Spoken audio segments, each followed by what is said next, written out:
Oops.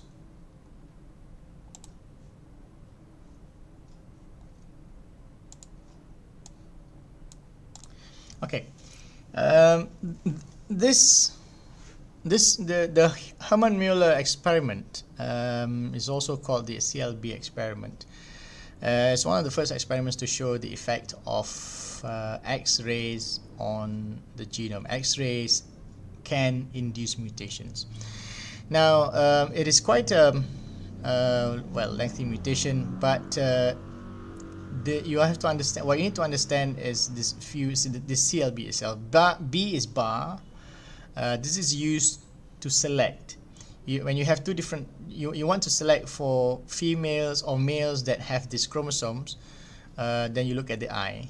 So because this is bar, it's a dominant mutation, so you can actually see it if it occurs in a heterozygous individual. A lethal mutation means that this mutation itself is lethal on its own. It's small letters because it is recessive, and then you have this C, means that it has been inversion, that means that this region cannot cross over. Why is all that important? You'll see that later in this experiment. So what you do is you cross, right? So you look at this experiment again. So you irradiate this male and you get this chromosome, right? This chromosome you want. Now the question is there any mutation here that is the result of exposure to X-rays? That's the question. So you have this male, right? You don't know whether exposure has actually induced mutations or not, so never mind. You cross it with a CLB females. How do you know it contains a CLB? That's why I say you have the bar as an indicator, right?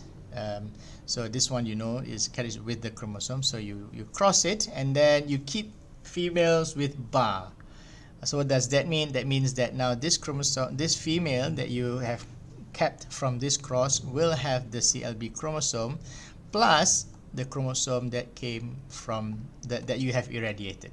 Again, you don't know now whether, you don't really know yet if it contains any mutation. So from these females, you make a second cross, right?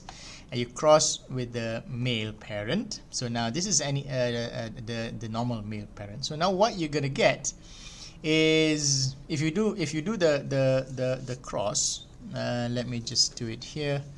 So you have the, let me just draw it, and then I'll show you what I've drawn. So you have the one that has got the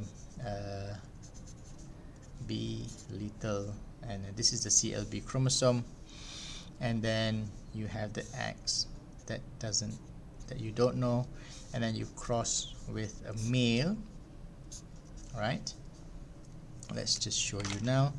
All right, so you have this is the female, this is the one that has the CLB chromosome. This is the one that you don't know whether it has a mutation. This is a normal female. What you will get is a female that carries the CLB, right? You'll get the male that carries the CLB.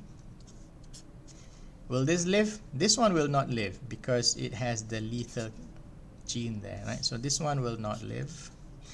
And then you will have this, you don't know, question mark with the normal X. So these are the female. So you have the female that has the CLB, you have the female that have the question, you don't know whether this has a mutation or not. And then you also have this. Now, this will constitute, if there is a mutation there, that means you will not get this, correct? Because it's going to be this is what you're looking for. You're looking for a chromosome that has induced a lethal mutation, right? You don't know. So if it's there, you don't have this. And how do you know that? How do you know this? Is that when you do crosses, you're looking for ones that do not have any males. All right, you're looking for ones that do not have any males. So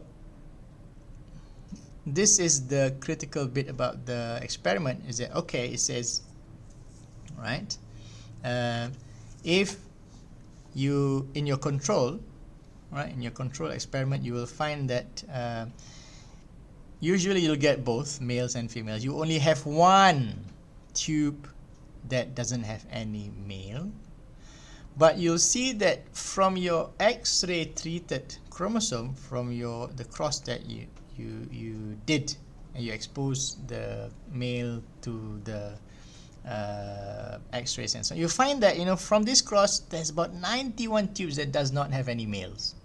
So this shows that there's a higher chance of getting lethal mutations there as a result of exposure to the X-rays, and that's why the number has actually increased up to 91. And so this proves that X-ray indeed causes mutations.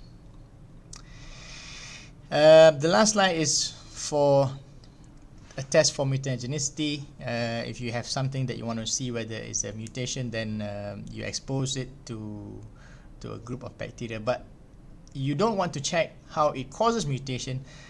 What you want to check if because mutation doesn't have a direction in it, right? So what you're looking for is reversal, right? Whether the same thing can cause mutation, which will actually reverse the phenotype from a mutant phenotype to a normal phenotype, and that gives you an indication. All right.